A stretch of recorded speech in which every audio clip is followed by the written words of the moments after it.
cheguei na igreja em 1980, fazem 37 anos, e eu cheguei na igreja quando recém tinha mudado na abolição, né? Era na funerária e tinha passado para a atual igreja que é o prédio onde funcionava uma antiga funerária. Isso.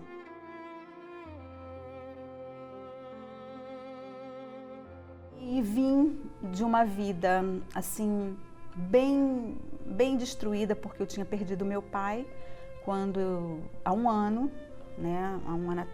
Desde em 70, um ano e pouquinho, 78. No finalzinho de 78 eu havia perdido meu pai. E quando eu perdi o meu pai, assim, o meu chão acabou, né? Eu fiquei sem chão porque eu tinha assim uma verdadeira paixão por ele.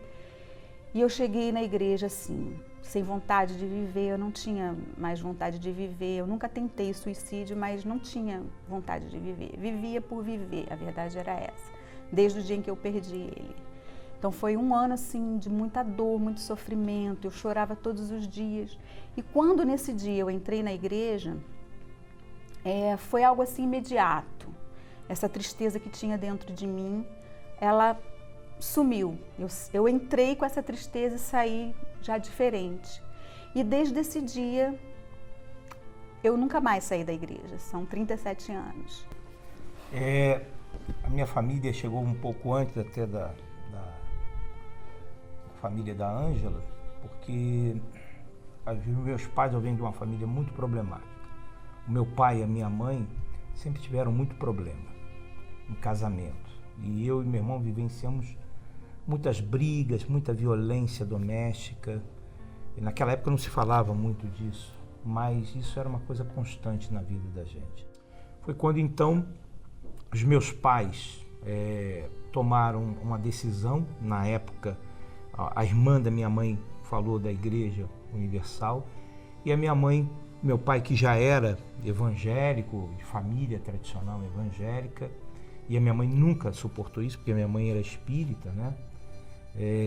Ela disse para a irmã dela: eu não vou em pastor coisa nenhuma, você sabe que eu não gosto disso, o Vieira tem a família dele toda evangélica, eu não vou, por que você está me convidando? Disse, não, mas existe algo diferente nesse pastor. Era o pastor Edir Macedo na época. E existe algo que realmente você vai gostar, você vai ver que ali é diferente. A minha mãe ouviu um relato, né? Participaram de uma oração pelo rádio, e ali a minha mãe tomou a decisão de ir para a igreja com meu pai. Até que então, por causa até dessa tristeza dentro de mim, essa insegurança que bate em qualquer jovem, né, na sua idade, eu comecei a me aproximar do Senhor Jesus. E eu me lembro que o meu pai e a minha mãe foram chamados pelo bispo. Nessa época meu pai já estava fazendo a obra junto com a minha mãe. Eu acho que eu fui um dos primeiros filhos de pastor dentro da igreja. Uhum. O que aconteceu? Eles tiveram que tomar uma decisão. O bispo disse assim: olha, eu estou querendo abrir uma igreja no Ceará e eu queria que o senhor fosse, o senhor está disposto? Naquela época, você ir para o Ceará era como você ir para o Japão. Hoje em dia não, até o Japão está ali do outro lado. Que a igreja se limitava ao Rio de Janeiro. A igreja era muito pouquinho, né? Muito poucas igrejas. E era um desafio enorme. Meu pai ainda tinha uma ligação, tinha alguns negócios dele e tudo mais. E ele teve que tomar a decisão de deixar tudo. Agora, o grande dilema deles era, eu já era rapaz, meu irmão também, o que a gente faz com eles? Porque quando minha mãe foi falar comigo e com o meu irmão, nós dissemos, não, eu vou ficar, eu tenho a minha vida aqui. E foi exatamente ali que eu descobri o valor do sacrifício, já na geração da minha mãe. Porque eles tomaram a decisão de deixar para trás a mim e meu irmão, mas foi exatamente nesse período que eu tomei a decisão de começar a ir à igreja e buscar a Deus.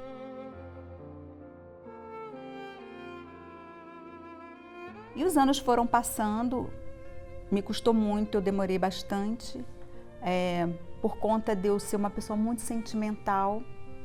Isso me dificultou muito, porque embora aquela tristeza que eu tinha em relação a perda do meu pai, porque foi algo que foi um acidente, então foi uma coisa assim, claro que ninguém está preparado para perder ninguém, né? Mas foi algo muito assim, brusco, e por eu ter aquela paixão por ele, isso foi muito mais difícil para mim, talvez, que até para meus outros familiares.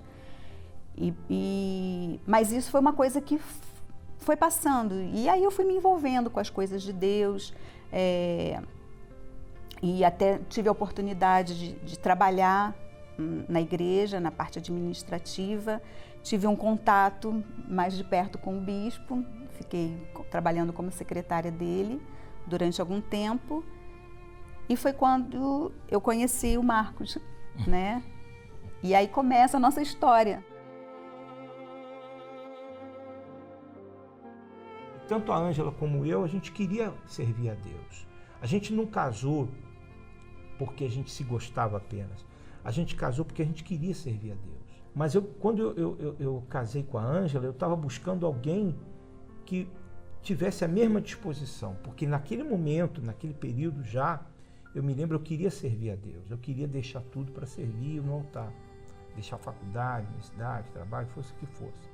E aí eu queria saber se a Ângela seria essa pessoa. Eu me lembro que eu comecei a observar a mãe da Ângela. O pai já não estava, era menos um com quem eu tinha que me preocupar, coitada.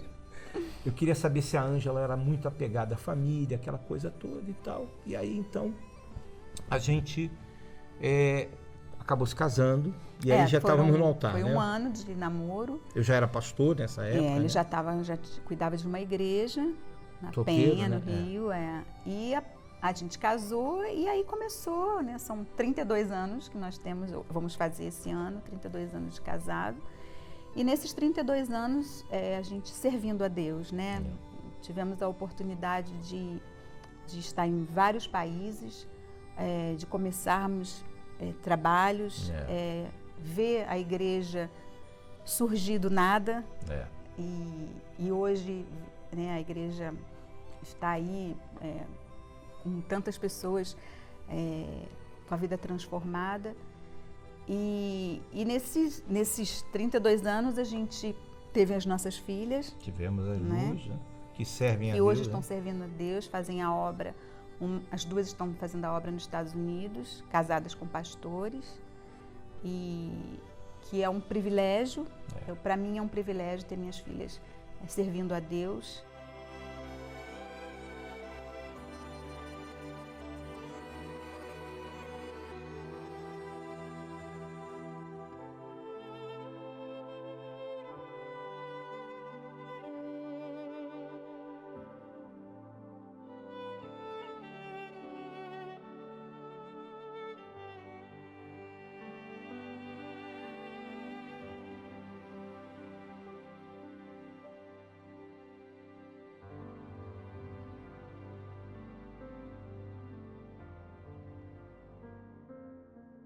E aí eu me lembro que depois dali teve as perseguições, nós vivenciamos as perseguições do Bispo Macedo, a prisão.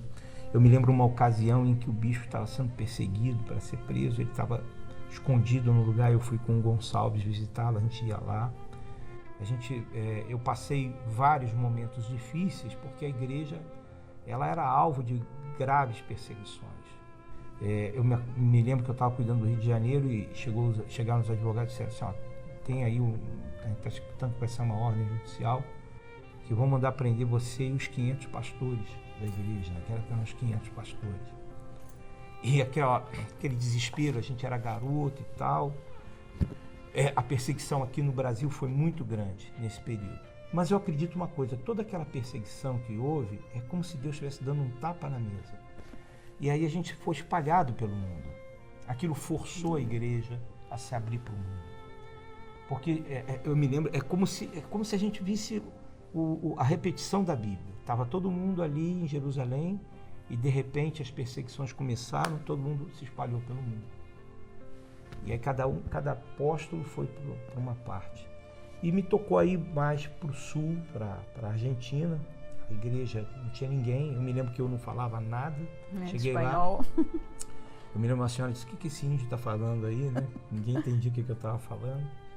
E aí depois de passar e vivenciar todas as lutas, as perseguições, que o pessoal vai conhecer muito bem aí no filme que vai vir do Bispo, né, e no livro dele, não vou entrar nesses detalhes.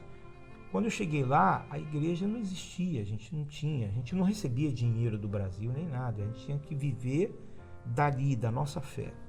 Eu me lembro que para a gente comer, os pastores, a gente vivia das moedas, a gente não tinha salário. A gente contava a oferta, eu separava o que sobrava da oferta, a gente separava as moedas e ali a gente comprava comida para os pastores. Eu me lembro que tinham pastores que viviam debaixo das escadas. A igreja era num cinema, né? Num cinema, num quarto. O quarto era debaixo da escada. Então tinha escadaria, aquele cinema de 3 pisos. Debaixo das escadas, a gente fez umas paredes de madeira ali, os pastores dormiam Frio, ali. muito frio, né? Não tinha nem não tinha aquecimento né? nem nada. Mas se você me perguntar... É até difícil a gente lembrar dessas coisas, não, né? E quando a gente lembra não como se fosse com tristeza. A gente lembra como se fosse com muita alegria. É verdade. Com o maior prazer. Se você me perguntar, bicho, o senhor viveria tudo isso de novo? Viveria.